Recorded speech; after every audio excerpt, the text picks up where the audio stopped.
그리스도인의 정체성이라는 제목으로 하나님 말씀 전하겠습니다. 지난주가 설날 연휴였습니다. 다들 잘 보내셨죠? 아무래도 설날 명절이 되면요, 가족들 또 친척들끼리 만나서 이야기도 나누고 또 식사도 하면서 즐거운 분위기가 나곤 합니다. 근데 제 경우에는 조금 다른데요. 저는 항상 명절의 기억이 조금 안 좋게 끝났던 걸로 이렇게 항상 기억이 납니다. 제가 어렸을 때, 그러니까 사춘기 때는요, 철이 조금 없었는데요. 그래서 이제 부모님 차 타고 할머니, 할아버지 댁에 도착하면은 가장 먼저 했던 게 이제 인사만 드리고 방에 틀어박혀서 이제 핸드폰을 하는 거였습니다. 그러다가 이제 식사를 할 때 얼굴도 비추고 또 이제 과일 어른들 드실 때 저도 이제 포크로 몇 개 집어 먹고 다시 이제 방에 들어가서 핸드폰을 하고는 했는데요. 당연히 이 모습을 지켜본 어머니 입장에서는 화가 날 수밖에 없죠. 그래서 집에 돌아가면 항상 왜 이렇게 예의가 없냐고 좀 크게 혼이 났던 경험들이 있습니다.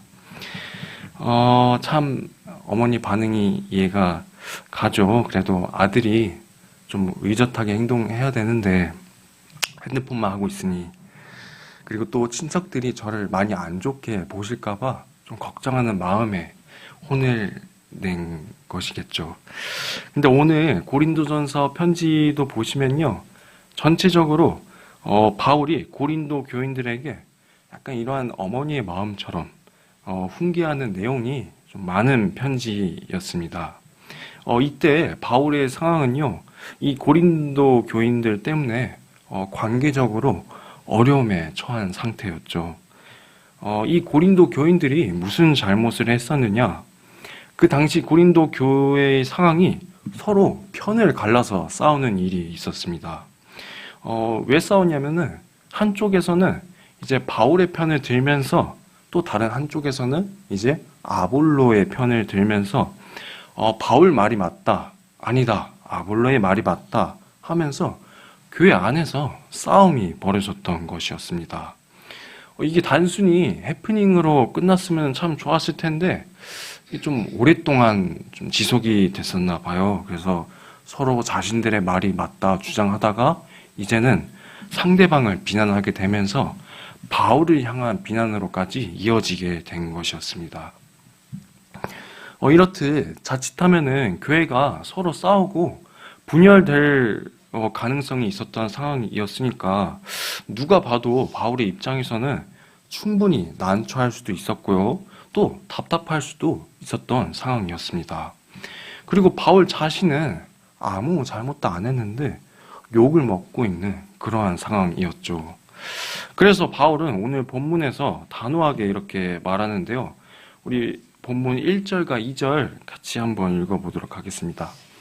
사람이 마땅히 우리를 그리스도인의 일꾼이요 하나님의 비밀을 맡은 자로 여길지어다. 그리고 맡은 자들에게 구할 것은 충성이니라. 먼저 바울은 세상에서 사역자로서의 자신이 해야 할 일들에 대해서 소개하고 있었던 것입니다. 사역자가 하는 역할은 여기에 성경에 그리스도의 일꾼이고 또 하나님의 비밀을 맡은 자라고 말하고 있죠. 그리스도의 일꾼, 그리스도의 일꾼은요, 헬라어로 휘페라테스 크리스토라고 말하는데요. 여기서 이 일꾼이라는 말은 일꾼의 뜻도 가지고 있지만은 하인의 뜻도 가지고 있습니다. 그러니까 하인, 종으로서 예수님의 뜻에 따라 순종하며 살아가고 있는 일을 말하고 있는 것이었죠. 그리고 다음에 하나님의 비밀을 맡은 자라고 이렇게 되어 있죠. 여기서 이 맡은 자는요, 헬라어로는 오이코노모스라고 청지기를 뜻하고 있습니다. 즉 사역자는 청지기와 종의 역할을 수행해야 된다는 이야기입니다. 그런 사역자에게 당장에 필요한 것이 뭔지 2절에 나와 있죠. 바로 충성입니다. 이 충성이라는 말을 다른 말로 하면은 언제나 하나님을 붙드는 것을 말하고 있는 것이죠. 우리도 성경을 읽으면서 바울의 인생을 이렇게 살펴보면은 정말 열심히 살았다는 것을 알 수 있습니다. 저도 바울의 열정을 이제 성지순례에 가면서 느낀 건데 진짜 대단하다고 많이 느꼈어요.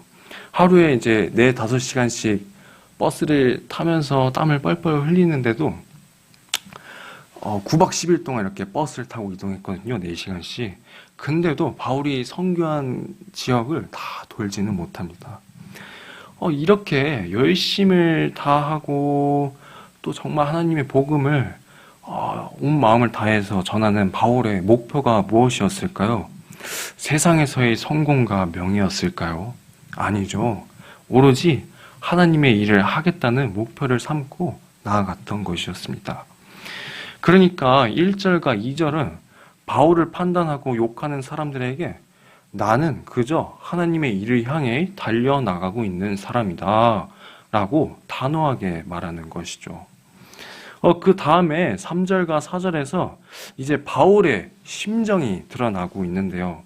오늘 말씀의 핵심이기도 할 텐데 우리 3절과 4절 말씀 같이 읽어보도록 하겠습니다. 너희에게나 다른 사람에게나 판단받는 것이 내게는 매우 작은 일이라. 나도 나를 판단하지 아니하노니 내가 자책할 아무것도 깨닫지 못하나 이로 말미암아 의롭다 함을 얻지 못하노라. 다만 나를 심판하실 이는 주시니라. 여기서 바울의 모습은요, 상처받고 시험에 드는 모습이 아닙니다.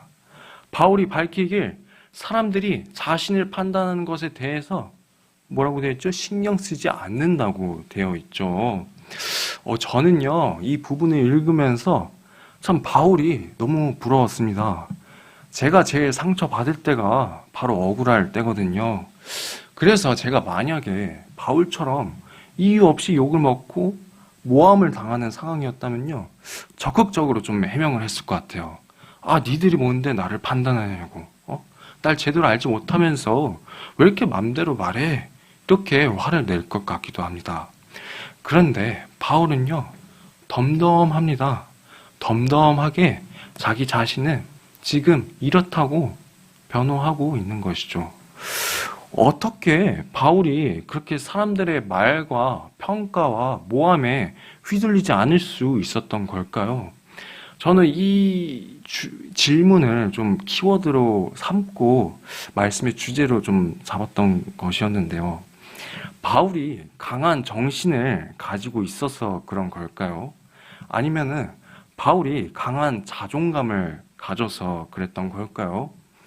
물론 바울이 마음이 강한 사람이었을 수도 있겠지만은 가장 확실한 사실은요, 성경에 나와 있듯이 바울에게는 성경적인 하나님이 주신 세계관을 갖고 있었다는 사실입니다. 바울이 3절에서 이렇게 말하죠. 나도 나를 판단하지 아니하노니. 그리고 4절입니다. 내가 자책할 아무것도 깨닫지 못하나 이로 말미암아 의롭다함을 얻지 못하노라. 다만 나를 심판하시리는 주시니라. 바울은요, 자기 자신을 어떻다고 정의 내리지 않고 판단하지 않았다는 것입니다. 그리고 온전히 나를 판단하시고 심판하실 분은 오직 하나님 외에는 없다고 고백하고 있는 것이죠.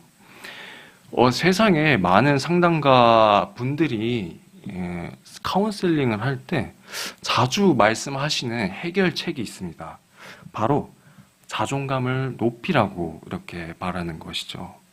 내가 얼마나 소중한 사람이고 내가 얼마나 값어치 있는 사람이고 나를 비난하는 사람들은 내 가치를 잘 모르기 때문에 저렇게 말하는 것뿐, 저 사람들의 말을 무시할 필요가 있다, 거를 필요가 있다, 우리는 소중한 사람이다 라고 해결책을 제시하기도 하죠. 물론 전 이게 좋은 상담 방법이라고 생각을 합니다. 내가 자신감 넘치고 도전적인 삶을 살 수 있도록 긍정적인 마음을 갖는 거 너무 좋죠. 하지만 이것의 한계는요, 너무나 명확합니다. 왜냐하면 이 말은요, 결국 자기 자신을 의지하라는 말이기 때문이죠. 나를 믿고 나를 의지하기 때문에 다른 사람들의 말을 귀담아 듣지 않고 이기주의로 빠질 때가 있고요. 또 무엇보다도 흔히 자존감이 꺾인다고 말을 하죠. 내가 어떤 일에 실패해서 내가 가치 있고 소중하다는 생각이 무너져 버렸을 때 그 절망감은 더 커질 수 있다는 것입니다. 이렇듯 세상이 제시하는 방법에는요, 한계점이 존재하기 마련입니다. 하지만 바울이 전하고 있는 성경적 세계관은 이와 다릅니다. 바울이 자신에 대해 이렇게 고백하는 장면이 있는데요. 우리 디모데전서 1장 15절의 말씀 화면 보시면서 같이 한번 읽어보겠습니다. 미쁘다 모든 사람이 받을 만한 이 말이요 그리스도 예수께서 죄인을 구원하시려고 세상에 임하셨다 하였도다. 죄인 중에 내가 괴순이라. 아멘. 바울 자신을 죄인 중에 괴수라고 말하고 있죠. 여기서 괴수는요, 영어로 치프라고 번역되는데 죄인 중에서 제일 가는 대장이라는 말입니다. 이 세상에서 누가 자기를 저렇게 괴수라고 대장이라고 죄인들 중에 대장이라고 정의할 수 있을까요? 바울 자신이 그렇게 정의한 것은 아니고 하나님이 정의하신 것이죠.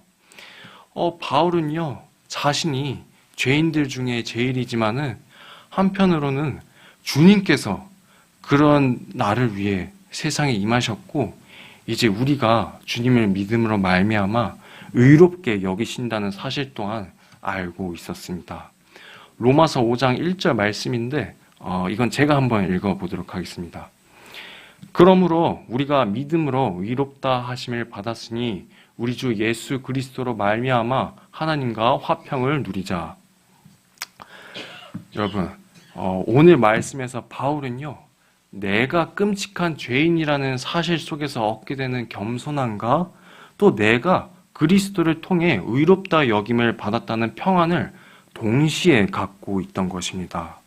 이러한 겸손과 평안 속에서 바울은요, 사람들의 말과 판단에 흔들리지 않았던 것이었죠. 왜? 이미 하나님께서 나를 판단하셨거든요. 여러분, 오늘 우리는 어떻습니까? 우리가 관계 속에 있을 때 사람들의 말에 쉽게 휘둘리는 편인가요? 세상 사람들이 우리를 평가할 때 그 사람들의 시선을 많이 의식하나요? 내가 사람들의 말에 쉽게 시험에 드는 편인가요? 혹시라도 내가 그러한 모습을 가지고 있었다면 오늘 이 말씀 마음에 새김으로써 죄인된 우리를 사랑하시고 또 자녀로 삼아주신 하나님을 기억하시길 바라겠습니다. 우리가 주님을 믿음으로써 그리스도인이 된 것이고요. 이제 우리를 판단하는 분은요, 다른 사람들도 아니고 우리도 아니고 오직 주님이신 것입니다. 이 말씀을 가지고 우리가 삶에 적용하며 나아갈 때 우리가 어떻게 해야 할지 두 가지로 정리해 볼 수 있을 것 같습니다. 첫 번째는요, 하나님께서 세워주신 이 그리스도인의 정체성을 지키면서 살아가는 것입니다. 바울이 1절과 2절에서 말했던 것처럼 그리스도인의 정체성을 갖고 일꾼으로서 충성할 때 더 이상 세상 그 어떤 것에 얽매이지 않고 하나님을 향해 달려나갈 수 있었죠. 그래서 바울의 인생을 쭉 늘여놓고 보시면요, 바울에게 정말 많은 고난과 시험들이 있었습니다. 매를 맞기도 했고요, 돌에 맞기도 했고요, 오늘 말씀처럼 모함을 받기도 했고요, 또 쫓기는 삶을 살죠. 바울의 인생 마지막까지도 로마 감옥에 갇힐 때까지도 외롭게 고통을 받았습니다. 그렇지만 바울은 죽음 앞에서 덤덤하고 오히려 내가 주님의 일을 완수했다고 감격해하는 모습을 보였죠. 정말 놀라운 일입니다. 일반인이라면 도저히 할 수 없었겠지만 바울은 그리스도인의 정체성을 뚜렷이 갖고 있었기 때문에 죽음 앞에서도 기쁨을 누리는 삶을 살게 된 것이었죠. 돌을 맞고 매를 맞고 모함을 받아도 주님을 바라보면서 기쁨으로 견뎌낼 수 있었던 것입니다. 오늘 우리에게도 그리스도인의 정체성을 완성시켜 줄 수 있는 말씀들이 주어져 있죠. 여러분, 우리가 성경책을 정말 많이 읽으셔야 할 줄로 믿습니다. 제가 성경책을 많이 못 읽어서 부끄러울 따름이고 여러분들보다도 훨씬 많이 못 읽었겠지만은 그럼에도 하나님 말씀을 붙듦으로써 우리가 그리스도인의 정체성을 길러내야 할 줄로 믿습니다. 말씀을 붙들고 온전하게 내 정체성이 그리스도인의 정체성으로 성장했을 때 바울과 함께 하셨던 하나님의 역사가 오늘 우리에게도 임할 줄 소망드립니다. 두 번째로 우리가 말씀을 가지고 삶에 적용해 나갈 점은요, 우리도 남을 판단하지 않는 것입니다. 우리 본문의 마지막 5절 말씀인데요. 한번 같이 읽어보겠습니다. 시작. 그러므로 때가 이르기 전 곧 주께서 이르시기까지 아무것도 판단하지 말라. 그가 어둠에 감추인 것들을 드러내고 마음의 뜻을 나타내시리니 그때에 각 사람에게 하나님으로부터 칭찬이 있으리라. 네. 바울은 결론부에 이르러서 고린도 교인들에게 판단하지 말라고 말하고 있습니다. 이 고린도 교인들은요, 주님을 믿기는 했지만은 마음 한편으로는 교만이 자리 잡고 있었죠. 내가 바울로부터 주님의 가르침을 더 잘 받았다. 내가 아볼로에게 주님의 말씀을 더 잘 배웠다. 이렇게 교만에 사로잡혀서 결국 남을 판단하고 비난하게 되니까 바울은 그러지 말라고 딱 잘라서 말하는 것입니다. 예수님의 비유에서도 10,000달란트 빚졌던 자가 나오죠. 요즘 시대로 10,000달란트면은 최소 16만 년 동안 이렇게 일해야 갚을 수 있는 천문학적인 돈인데요. 그런데도 왕은 그 10,000달란트 빚진 자의 빚을 전부 다 탕감해 주죠. 그리고 그 많은 돈을 탕감받고 나가는 길에 자신에게 겨우 100데나리온 빚진 자를 이렇게 만나게 되었습니다. 그런데 그 10,000달란트 빚졌던 사람은 그 100데나리온 빚진 자를 추궁하고 감옥에 넣었던 것이죠. 결국에 왕도 이 소식을 듣고 그 10,000달란트 빚진 자를 다시 감옥에 넣게 되는 것입니다. 이러한 것처럼 내가 훨씬 더 추악한 죄인이었는데 나는 지금 탕감을 받았다고 해서 다른 사람을 용서하지 않고 다른 사람을 판단하고 미워할 때 그것만큼 어리석은 일이 없다고 예수님께서 말씀하시는 것입니다. 나를 판단하는 것도 하나님의 몫이었던 것처럼 다른 사람을 판단하는 것도 당연히 하나님께 맡겨야 하는 것입니다. 내가 하나님보다 더 잘 알지도 못하면서 이 사람이 어떻다 판단하고 평가하는 것은요, 교만이 될 수 있는 것이죠. 그렇게 설령 내 주변에 이해할 수 없는 사람을 만났을지라도 나도 하나님 앞에서 죄인이었다. 또 나는 하나님께 구원을 받았다. 이 사실들을 기억해야 할 것입니다. 바로 그럴 때 우리가 오직 그리스도께서 가르쳐 주신 사랑으로 하나님 안에서 하나된 공동체를 이뤄낼 수 있을 줄 믿습니다. 이제 마지막으로 말씀을 짧게 정리하겠습니다. 바울이 모함을 받는 상황 속에서 사람들의 말에 흔들리지 않고 또 시험에 빠지지 않았던 이유는요, 이미 하나님께서 자신을 판단하셨고 그 판단 아래에서 그리스도인의 정체성을 가졌기 때문입니다. 마찬가지로 우리들도 죄인된 가운데 놓여져 있었지만 예수 그리스도의 보혈의 피로 말미암아 주님께서 우리를 의로운 하나님의 자녀로 여기셨죠. 오늘 우리는 이 말씀의 진리를 기억하면서 우리가 죄인 되었음을 생각하고 또 주님 안에서 의롭게 여겨졌음을 기억해야 할 것입니다. 그래서 우리 안에 성령으로 거듭난 그리스도인의 정체성을 지키며 살아갈 때 세상 속에서 시험에 들지 않고 주님과 함께 하심을 온전히 느낄 수 있게 되는 것입니다. 다만 우리가 다른 사람을 판단하는 일이 없도록 주의하시길 또 부탁드립니다. 내가 죄인들의 괴수라는 바울의 고백처럼 우리 또한 주님의 은혜 없이는 아무것도 아님을 기억하면서 말씀에 쓰인 대로 우리가 이웃을 사랑하고 또 용서하라는 그 주님의 명령을 충성되이 행하는 성도 여러분들 되시길 이 시간 소망드립니다.